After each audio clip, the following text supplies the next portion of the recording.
to solve the same problem, varying only in accordance with the stage of culture in which they are attempted and according to the paths which they take. They are all, however, reactions aiming at the same great event with which culture began, and which ever since has not let mankind come to rest. There is still another characteristic faithfully preserved in religion, which already appeared in totemism at this time. The ambivalent strain was probably too great to be adjusted by any arrangement, or else the psychological conditions are entirely unfavorable to any kind of settlement of these contradictory feelings. It is certainly noticeable that the ambivalence attached to the father complex also continues in totemism and in religions in general. The religion of totemism included not only manifestations of remorse and attempts at reconciliation, but also serves to commemorate the triumph over the father. The gratification obtained thereby creates the commemorative celebration of the totem feast, at which the restrictions of subsequent obedience are suspended, and makes it a duty to repeat the crime of parricide through the sacrifice of the totem animal as often as the benefits of this deed, namely the appropriation of the father's properties, threaten to disappear as a result of the changed influences of life. We shall not be surprised to find that a part of the son's defiance also reappears, often in the most remarkable disguises and inversions, in the formation of later religions. If thus far we have followed, in religion and moral precepts, but little differentiated in totemism, the consequences of the tender impulses towards the father as they are changed into remorse, we must not overlook the fact that for the most part the tendencies which have impelled to parricide have retained the victory. The social and fraternal feelings on which this great change is based, henceforth for long periods exercises the greatest influence upon the development of society. They find expression in the sanctification of the common blood and in the emphasis upon the solidarity of life within the clan. In thus ensuring each other's lives, the brothers express the fact that no one of them is to be treated by the other as they all treated the father. They preclude a repetition of the fate of the father.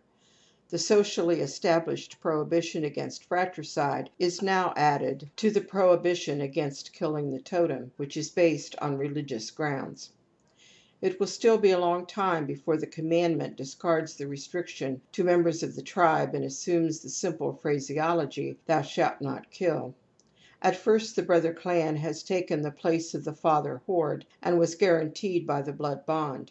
Society is now based on complicity in the common crime, religion on the sense of guilt and the consequent remorse, while morality is based partly on the necessities of society and partly on the expiation which this sense of guilt demands.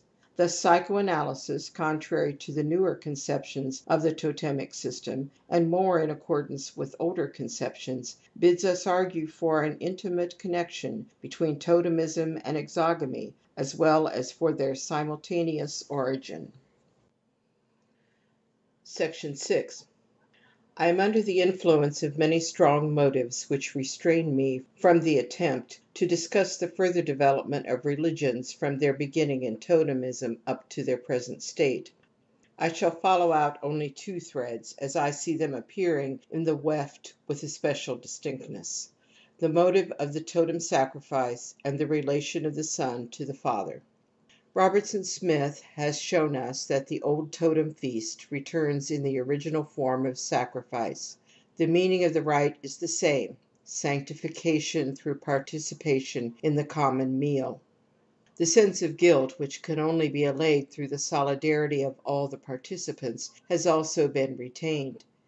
In addition to this, there is the tribal deity in whose supposed presence the sacrifice takes place, who takes part in the meal like a member of the tribe, and with whom identification is effected by the act of eating the sacrifice. How does the god come into this situation which originally was foreign to him?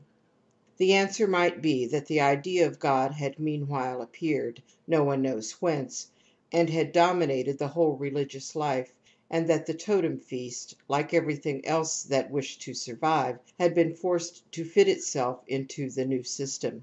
However, psychoanalytic investigation of the individual teaches with a special emphasis that God is in every case modeled after the father, and that our personal relation to God is dependent upon our relation to our physical father, fluctuating and changing with him, and that God at bottom is nothing but an exalted father.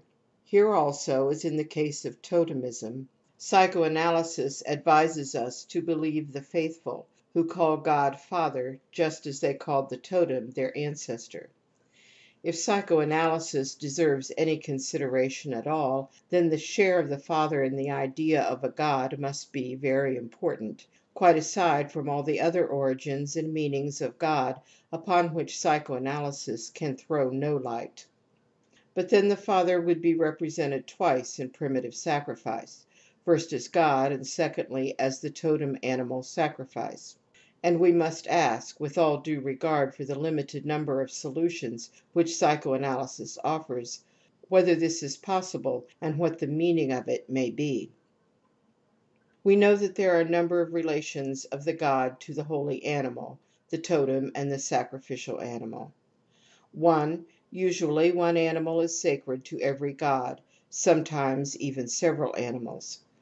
2. In certain especially holy sacrifices, the so-called mystical sacrifices, the very animal which had been sanctified through the god was sacrificed to him. 3. The god was often revered in the form of an animal, or from another point of view, animals enjoyed a godlike reverence long after the period of totemism. 4. In myths, the god is frequently transformed into an animal, often into the animal that is sacred to him. From this the assumption was obvious that the god himself was the animal, and that he had evolved from the totem animal at a later stage of religious feeling. But the reflection that the totem itself is nothing but a substitute for the father relieves us of all further discussion. Thus the totem may have been the first form of the father substitute, and the god a later one in which the father regained his human form.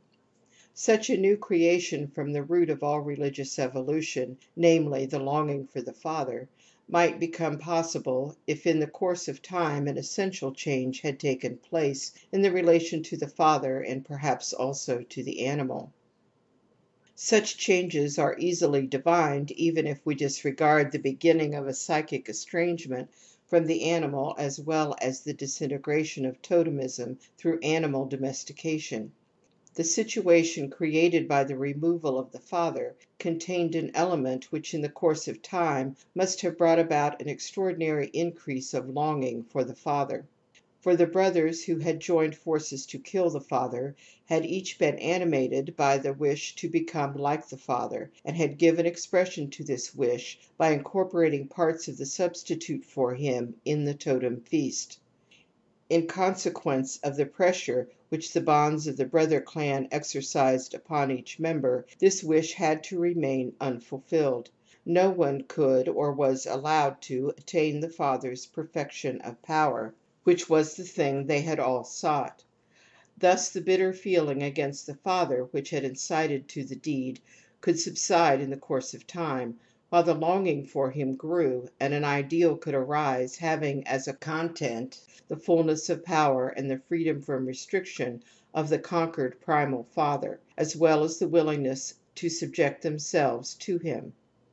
The original democratic equality of each member of the tribe could no longer be retained on account of the interference of cultural changes, in consequence of which there arose a tendency to revive the old father ideal in the creation of gods through the veneration of those individuals who had distinguished themselves above the rest. That a man should become a god and that a god should die, which today seems to us an outrageous presumption, was still by no means offensive to the conceptions of classical antiquity. But the deification of the murdered father from whom the tribe now derived its origin was a much more serious attempt at expiation than the former covenant with the totem. In this evolution I am at a loss to indicate the place of the great maternal deities who perhaps everywhere preceded the paternal deities. But it seems certain that the change in the relation to the father was not restricted to religion but logically extended to the other side of human life